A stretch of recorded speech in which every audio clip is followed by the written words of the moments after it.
All right, members of the media, we are joined by the student athletes from Indiana. To my far left, Thompson with Miller Kopp and Trayce Jackson Davis, and we'll open it up for questions. Second row. Trayce, throughout the Tom Bruce, Sports Illustrated Indiana, throughout the whole Big Ten season, you always had 2 nights, 3 nights, whatever, between games, even though it was a grind. This weekend, it's really just one. I was wondering if you could just sort of take me through, like last night, what time you finally got to sleep, what sort of treatment work you do on your body today, and what even tomorrow, leading into a Sunday night game. Yeah, I think the biggest thing for us is just resting our bodies. We got out of here about 3 a.m., so some of us didn't get to sleep until 4 to 5. And so we're going to do a lot of resting today, do a little bit of shooting just to get our bodies active. And then just recovery. Timmy G, Dr. Rink, they both do a great job in helping us get whatever we need to do. And so, that's basically the biggest thing. It's not the first time we played. We played back-to-back before. We did last year when we played in the Big Ten tournament. We did this year in the Big Ten tournament. So we just got to go out there and compete.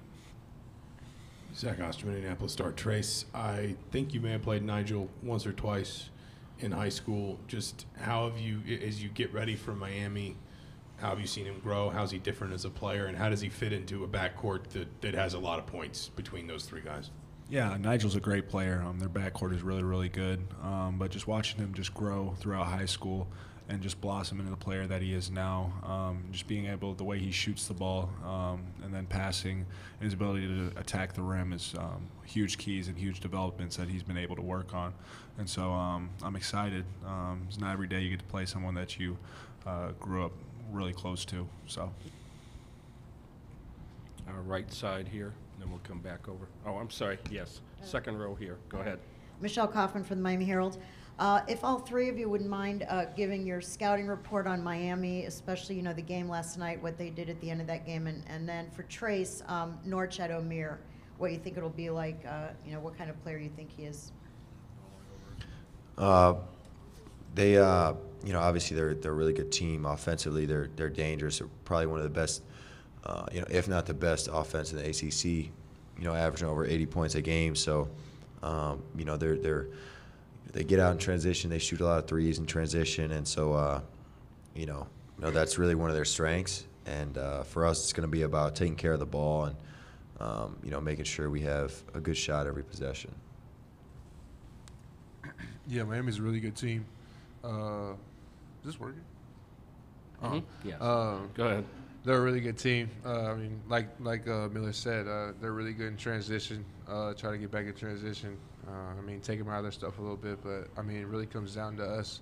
Our defense works very well when we're keying in together. So, we're really just focused on what we do, and then again, just kind of familiarize ourselves with what they do, so we can kind of see some things coming. Yeah, I agree. They play a really fast up-tempo offense. But then on O'Meara, he's a great player. He plays a lot bigger than what his size is, and he's very active. He plays with a lot of energy, and it's going to be a battle, and I can't wait. So, Trayce, Mike Schumann with the Daily Hoosier. You've been playing a lot more of a face-up game lately. Using crossover dribbles. Last night might have been the first time I've ever seen you go between the legs to attack somebody. Take us through the backstory of the kind of the development of your ball handling ability over the last year, because it seems like it's changed quite a bit. It's really always been there. You can even ask Race. We've always played open gyms and stuff of that nature, and I would take the ball up the court, and then he would say, well, until I see it in the actual game, I won't believe it. And so I said, all right, bet this is the year that it's going to happen. And so That is true.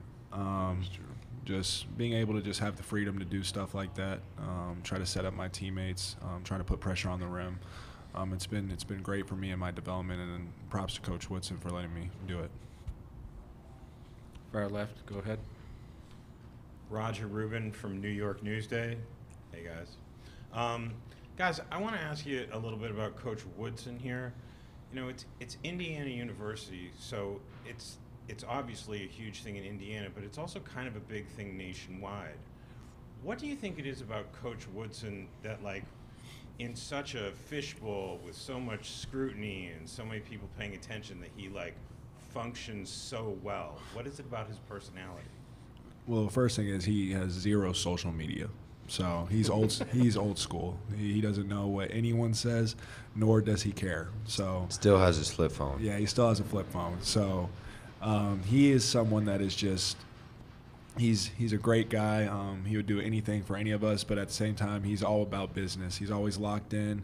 He meets with the coaches every day for 3 to 4 hours, just working on stuff to help our team. But he bleeds Indiana basketball, and I think that's the reason why he came back, because he wanted to help put this place back on the map, and he's done a great job of that so far. Miller, go ahead.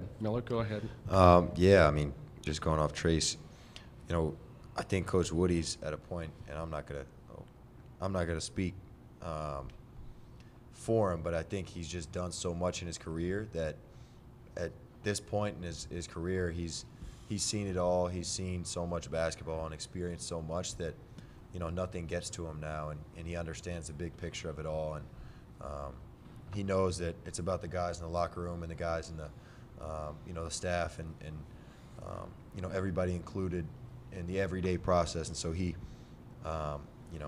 he's just focused on us and doesn't care about really anything else. Race, your comments? I mean, yeah, they pretty much covered it all. I mean, he's seen it all. He's been around the game longer than we've been alive, and he loves to say that. But He does, or you do? That's the clarification. They pretty much covered it. I mean, that's really all I can say. Sixth row here, Gray. Miller, Keegan Nixon with thehoosier.com. Miller, when the opposition is talking so much about shutting down Trayce, shutting down Jalen, is that going to get you excited going into a game knowing that you will probably have more offensive opportunities from the three?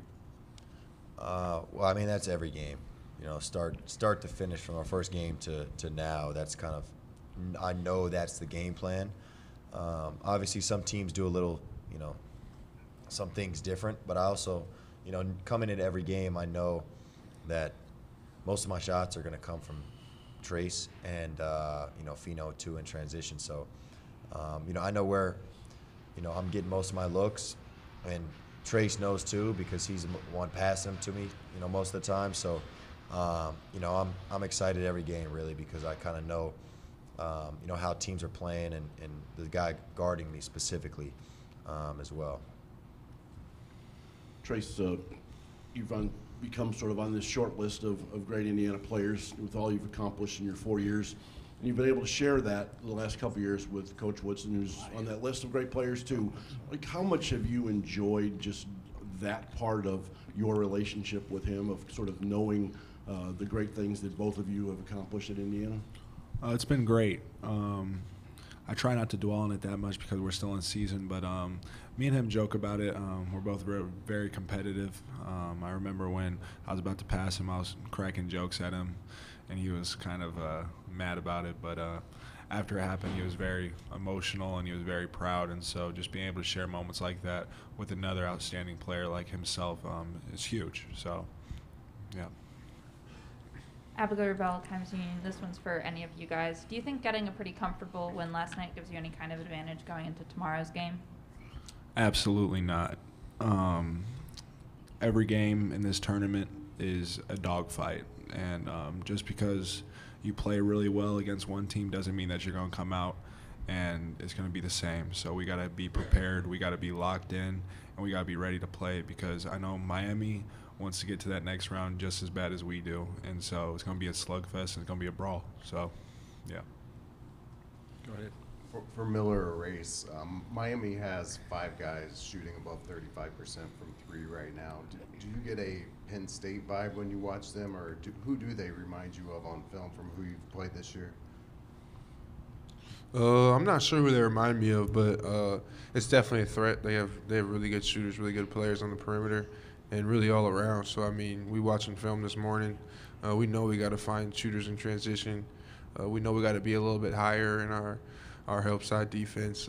But, I mean, yeah, I can't name a team that they remind me of. I mean, maybe they're like Penn State, but I don't know. I haven't watched enough yet, but I'll watch more later.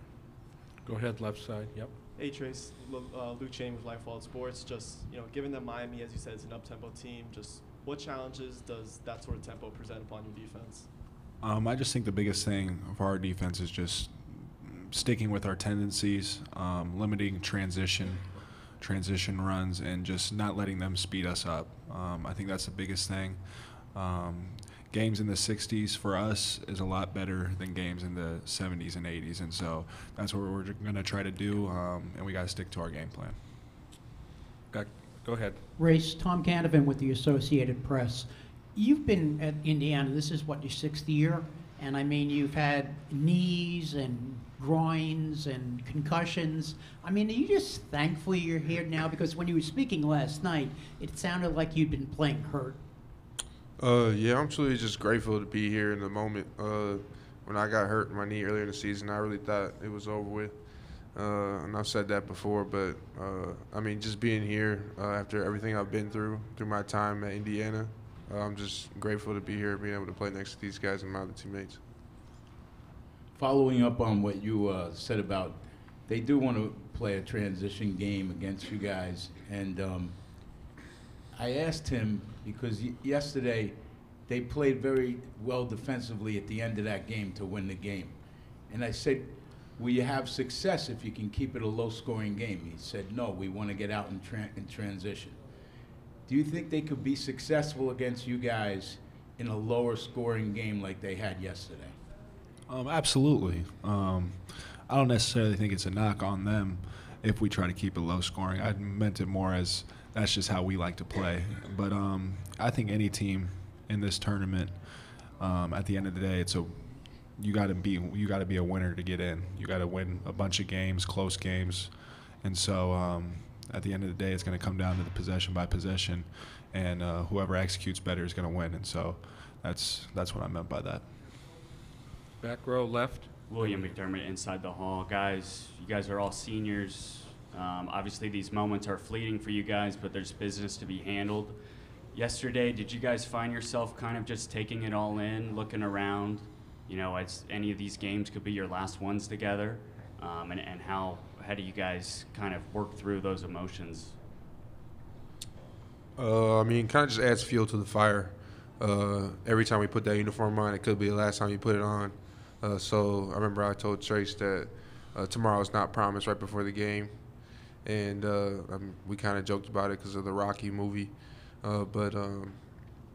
Yeah, I mean, tomorrow's not promised. So, I mean, you go out there, you get everything you got, and you kind of got to live with the result as long as you're leaving it out on the court. Miller, you want to add to that? Yeah, you know, it's definitely a thought that goes in your head. I mean, you want to play, you know, like it could be your last game, you know, for the university because it, you know, very well could be. So, you know, my goal, and I think everybody else's too, is to, you know, make this season as long as possible. And, you know, we're taking it day by day and enjoying the process and, you know, coming in locked in every day and trying to extend our season. Yeah, just piggybacking on what they said, really just since the start of this last week, kind of hits you where you're going through your last practices leading up to the first game. You're kind of nervous going out there. But at the end of the day, you just got to go out there and play. At any time, it could be your last time stepping foot on the court, whether it be from playing your last game or from injury, and so that's kind of how I look at it, where every time I step out on the court, I think it's my last time I'm going to be out there. And so, but just being able to play with these guys for this year and last year, a race 4 years, but it's been a blessing, and it's kind of hits close to home, and it makes you want to play a little bit harder so you can keep your season going. For all three of you, last night right before tip-off, posted a picture of the 5 of you starters kind of huddled up with Xavier right before this game started. And obviously, he's had to miss a lot of this stuff. But what's it just meant for you guys, just sort of him still being engaged and being a part of what's going on between your ears? Yeah, Xavier, even though he's been hurt, he's still been a huge part of our team. Even in the locker room, whether he's playing, like I remember against Northwestern, when we were playing at Northwestern in the locker room, he got us really fired up. He was fired up. He was trying to get us going, and then we came out and we started playing well. And so he does stuff like that just, even though he's not on the court, he's still our point guard, he's still our leader, and he's using his voice and being vocal, hyping us up on the bench. And we need it from him because it gives our players confidence. Miller? Yeah, I mean, you see, you know, him on the bench, you know, shot goes up, you know, he's the first one to put his hand up, saying it's 3 ball, and he's the biggest cheerleader on the bench, really. Him and Anthony Leo, I think, are go nuts over there. So it means a lot because he can't affect the game on the court, but he's impacting the team and the game off the court, on the bench, in the huddles, in the locker room, and stuff like that. So he's definitely doing as much as he can while he can't play. Race? Yeah, I mean, he's been a great teammate. You couldn't really ask for a better teammate than X. Like they said, he's the first one cheering. He's paid attention in the scout, so he knows what's going on. He's hollering out plays. And again, he's a leader in the locker room, just keeping everybody together, keeping it light when it needs to be light, being serious when it needs to be serious. So I think just him being that great teammate and being a really good leader has helped us get to this point. Last one. Thank you. Trayce, Tom Canavan with the AP. You said last night early in your news conference that your hip pointer was bothering you. Is that a common occurrence, or is that like just last night, or how is it now? It's good now. Just got to keep getting treatment on it. Just get it to the best possibilities to be able to play. I did it actually at the very beginning of the game on yesterday, and so I still played pretty well. But it's just something that I just need to play through. It's not really that big of a deal to me. I played injured before. I played with little knacks and bruises. Those guys have too. It's something that you deal with in college basketball. So, Student athletes, thank you very much. He's See just you fine. tomorrow. He's good.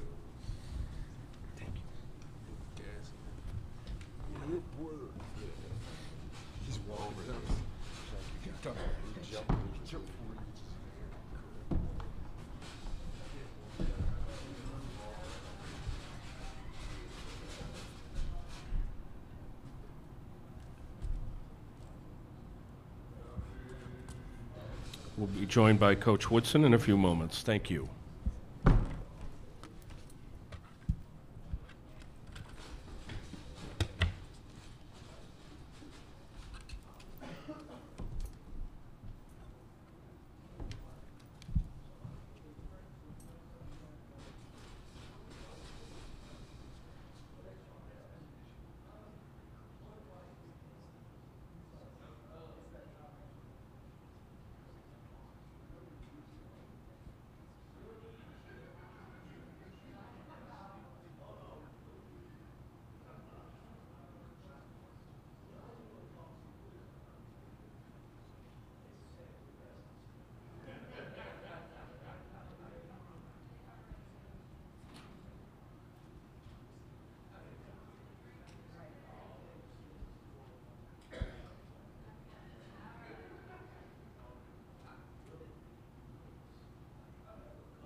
Media, we're joined by head coach Mike Woodson, and we'll open it up to questions. We'll start here in the front row. One moment.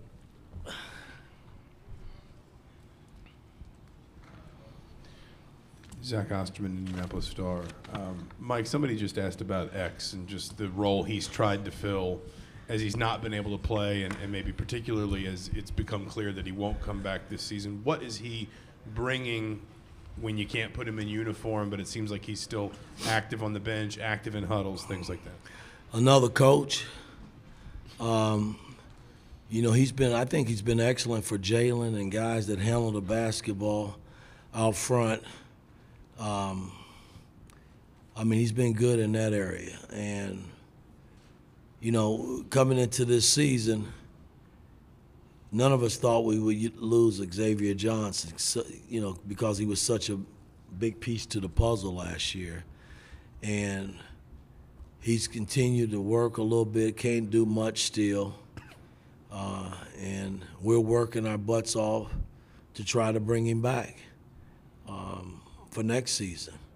So, and only time will tell if that will happen. But he's been a positive, for our ball club, even though he hasn't been able to dress and play. Mike, Tom Bruce, Sports Illustrated, Indiana. With all that Trayce has accomplished in his career, he's certainly on a short list of great Indiana players, and obviously you're on that list as well.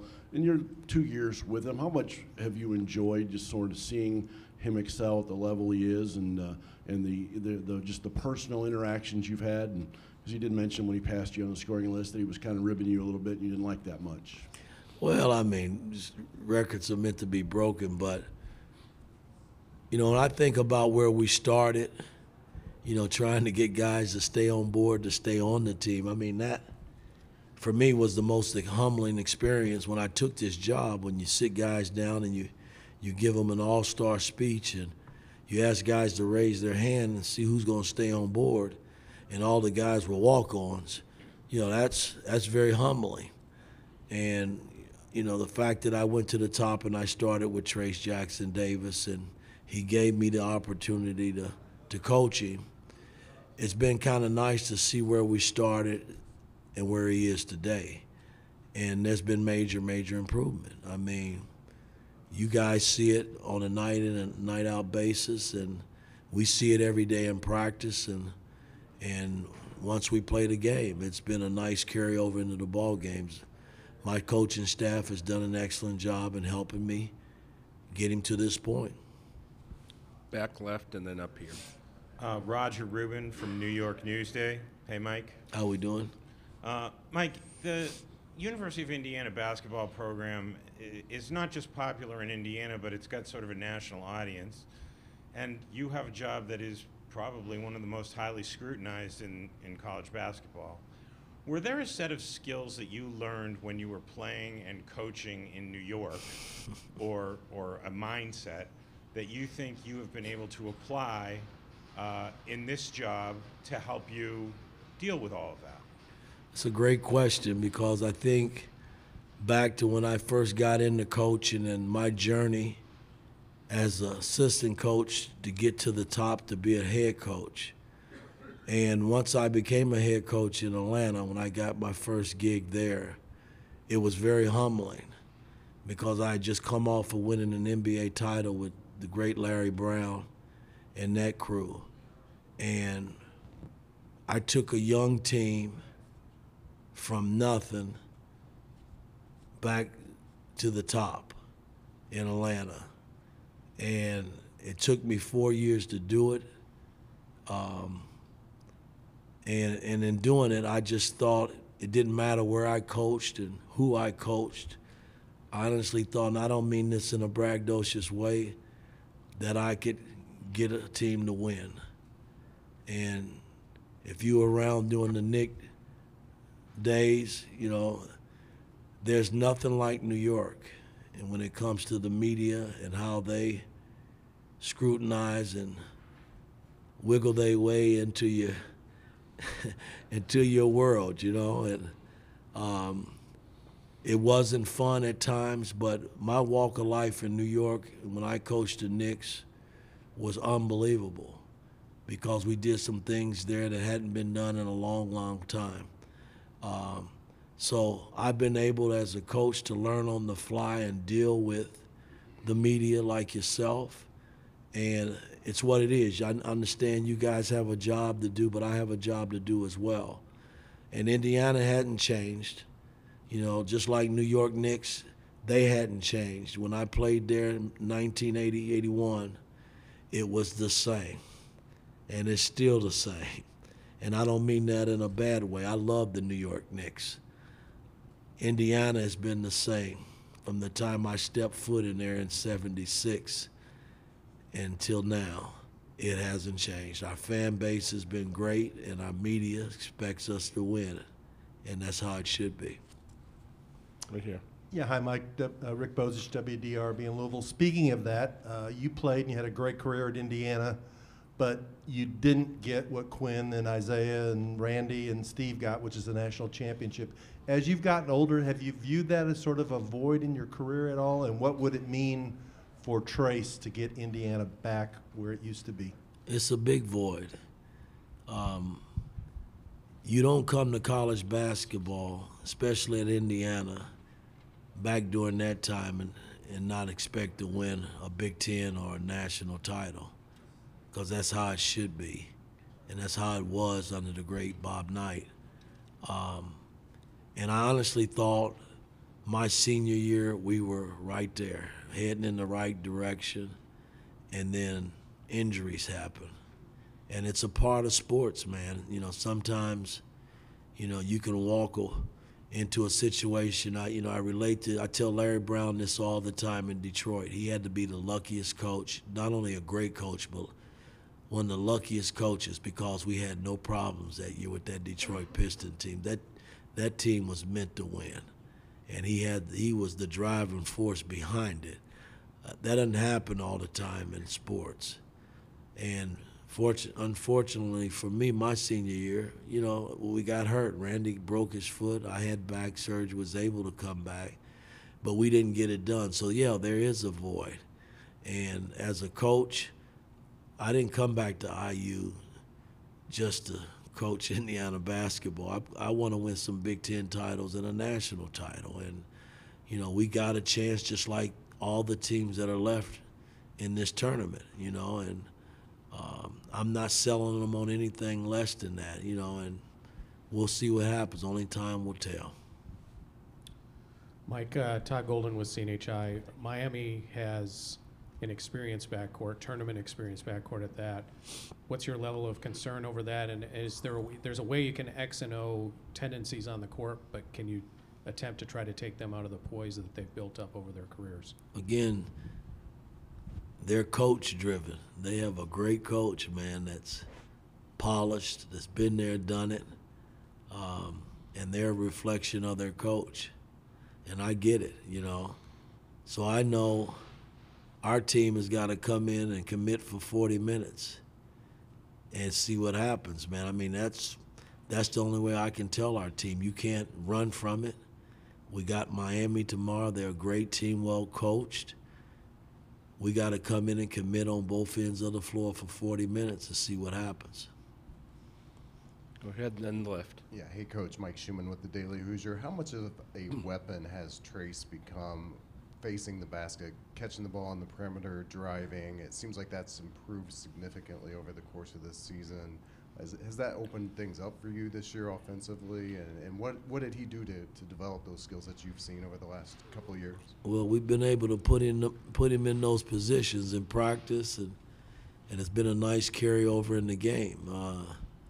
We've been trying to move him around, you know, out on the floor. And, you know, I think what's helped him more than anything is the fact that he's been able to rebound the ball and push the ball out and initiate our break. You know, I mean, we've given him the latitude to do that, and I think he's fulfilled that position real well. I mean, we're benefiting from it, the Millers and the Gallows, whoever gets in front of the ball, you know. He's been a guy that's willing to pass it, so it makes it kind of nice to see him doing things like that. Mike, this is Andrew Chernoff with Wish TV in Indianapolis. Have you ever seen a locker room rally behind a headband as much as yours did last night with Miller's headband? Shit, I didn't even notice it. Yeah. The one thing I did notice, him making shots. That's the only thing that matters to me. I don't care about no headbands. Dana O'Neill with The Athletic. Mike, how much of a luxury is it to have Jalen available when Xavier gets injured, to have that caliber of a player to kind of turn the team over to in some capacity? It was huge, because I think when we all set out to recruit Jalen Safino, I was his biggest fan. I mean, Ya and Kenyon, you know, they introduced the young man, and I just couldn't get enough of him doing the AAU tournaments and going and watching him in high school.